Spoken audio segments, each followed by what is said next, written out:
ला राजद्रोह कानून को किया जाएगा खत्म। गृह मंत्री अमित शाह का लोकसभा में ऐलान। केंद्रीय गृह मंत्री अमित शाह ने लोकसभा में बताया कि अंग्रेजों के बनाए गए कानूनों को खत्म किया जा रहा है। अब इनके तहत सजा नहीं बल्कि न्याय देने का काम किया जाएगा। केंद्रीय गृह मंत्री अमित शाह ने लोकसभा में ऐलान करते हुए बताया कि राजद्रोह कानून को खत्म किया जा रहा है। इसे लेकर सरकार की तरफ से एक प्रस्ताव पेश किया गया। पिछले कई दशकों से चले आ रहे कानूनों को लेकर काफी विवाद भी हुआ था। कई विपक्षी दलों ने इसे खत्म करने की मांग की थी और इसका दुरुपयोग का आरोप भी लगाया था।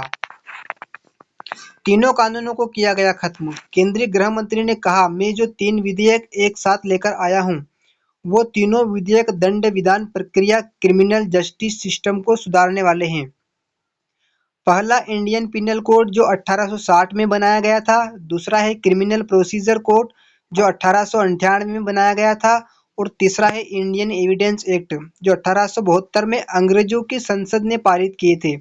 इन तीनों को आज हम समाप्त कर 3 नए कानून बनाने के लिए आए हैं। केंद्रीय गृह मंत्री ने इस दौरान बताया कि अब भारतीय दंड संहिता की जगह भारतीय न्याय संहिता होगी। वहीं सीआरपीसी की जगह भारतीय नागरिक सुरक्षा संहिता होगी। इसी तरह एविडेंस एक्ट का नाम बदलकर अब भारतीय साक्ष्य अधिनियम किया गया है और राजद्रोह का कानून खत्म करने का प्रस्ताव रखा गया है।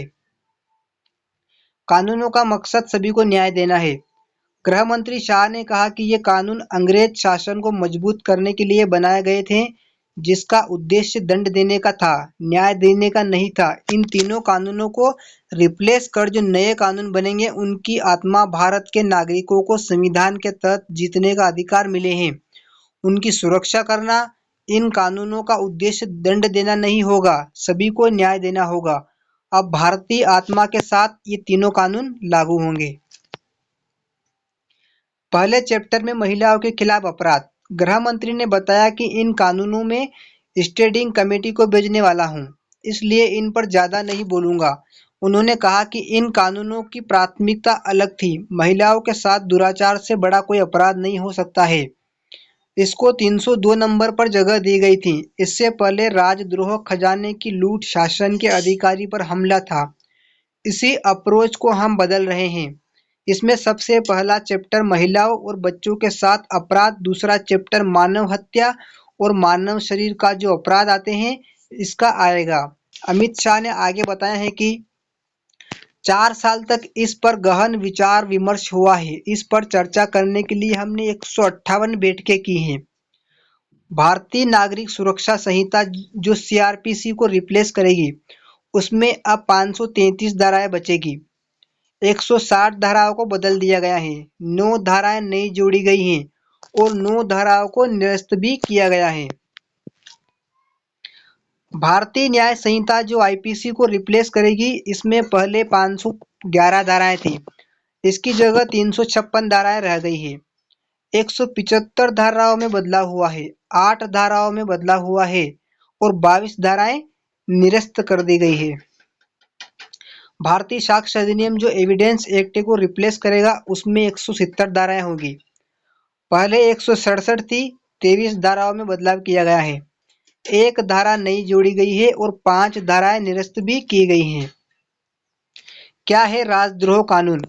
आईपीसी की धारा 124 ए के मुताबिक जब कोई भी व्यक्ति बोले गए या फिर लिखे गए शब्दों या संकेतों या फिर किसी और तरह से समाज में घृणा और उत्तेजित करने की कोशिश करता है या फिर भारत की चुनी हुई सरकार के प्रति असंतोष को भड़काने की कोशिश करता है, तो वो राजद्रोह के तहत आरोपी माना जाएगा। इस कानून के तहत गिरफ्तारी के बाद जमानत काफी मुश्किल होती है, क्योंकि ये एक गैर जमानती अपराध है। इसके तहत 3 साल की सजा से लेकर आजीवन कारावास की सजा का प्रावधान है। राजद्रोह के दुरुपयोग के आरोप। राजद्रोह कानून हमेशा से विवादों में रहा है।